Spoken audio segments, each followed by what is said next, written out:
Hey YouTubers, Redneck Brian here. Now I haven't done a video in a few days, but I've been busy working on the racer on and off, and I got a little bit of an update for you on it. It is not driving because I blew the front belt. It's completely destroyed. I cut it now just so I could find out its correct length because the length tag is worn off on it, etc., etc. This belt here is a relatively new belt. Let me go in a little bit more light. It's 5 o'clock, so this is a relatively new belt, but it's a little bit too tight. This is a 42 inch, I believe, 42 or 52. Let me see here. Spin it around until I can see the tag.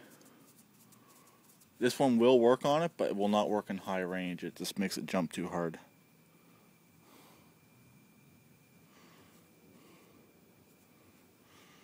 Let me see here.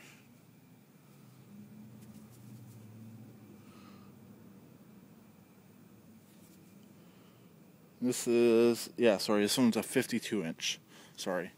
That one there is just a little bit too tight, so I'm going to go tomorrow to TSC and get a 53 and a 54.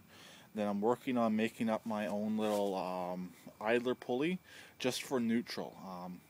What's happening is when this goes into neutral, it's wanting to throw the belt. So what I gotta do is make up a pulley, a little idler pulley that will go between the engine and the middle doubler clutch pulley that will just keep tension on the belt, just a little wee bit of tension on the belt when it goes into neutral. So I'm gonna show you what I already have. So the pulley sitting underneath the hood.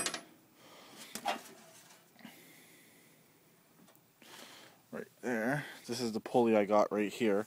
This came off of that good transaxle I bought when I was originally going to change the axle in the other tractor, the one with the bent axle. Be careful because there's this little spacer in here, this little spacer bearing. As you can see, this spins good. I've already replaced this idler pulley. The one that was on here was seized. Let me show you it.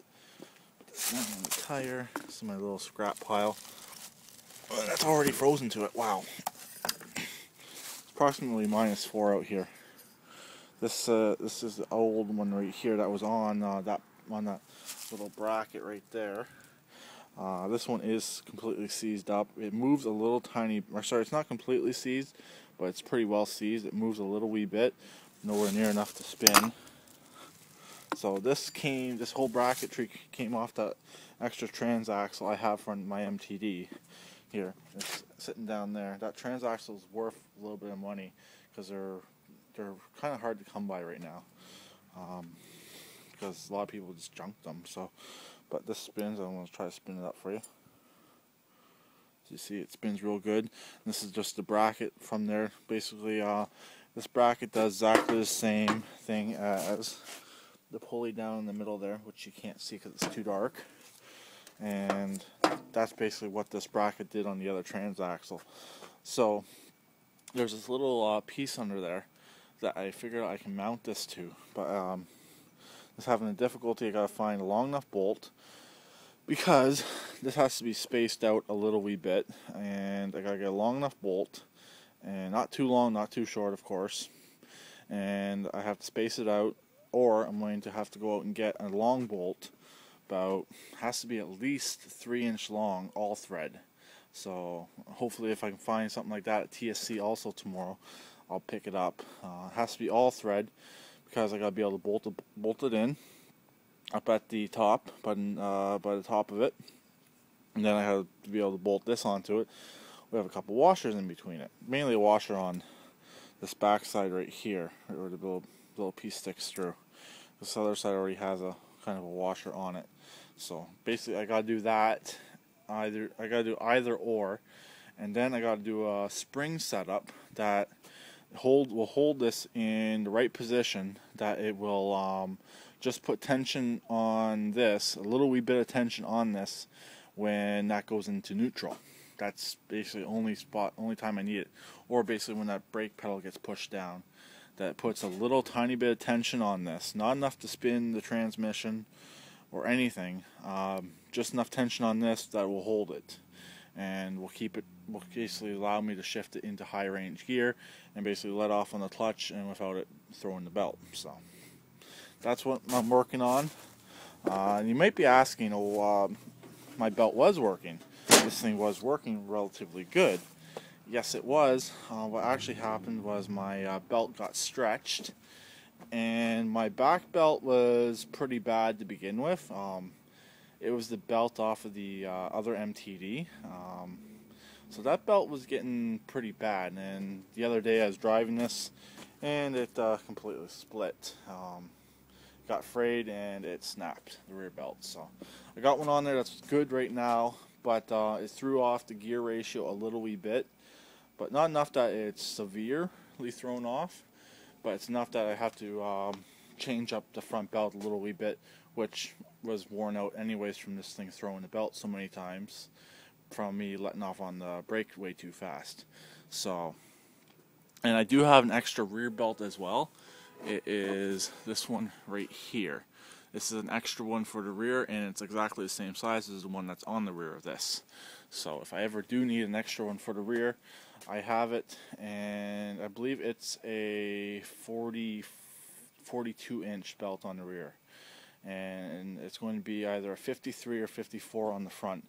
This belt right here is a 52, and the thing is with these MTDs, the belt sometimes will go on really good when it's shut off.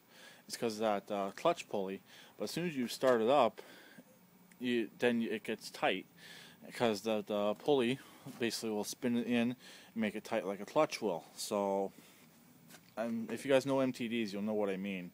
So basically you got to find like a good combination of two, and in the case of this, running modified pulleys, I'm going to have to run a second idler pulley.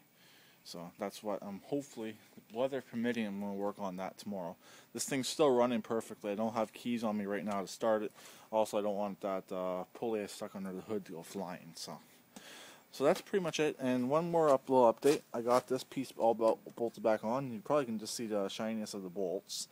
Yeah, it has 6 of them in it now. It only originally had 3. One right here, here, and here, but I added this one and this one and this one just to give it a little bit more strength, because this is a piece of plastic, and just so hopefully it won't crack now.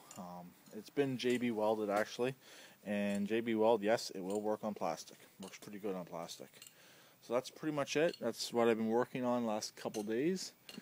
And just a quick shout out to Peppercatkeith if you see this video.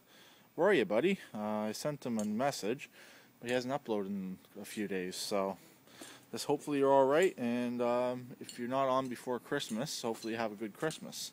So I'll talk to everyone later, and bye for now. And like always, please keep it redneck, and please subscribe and comment.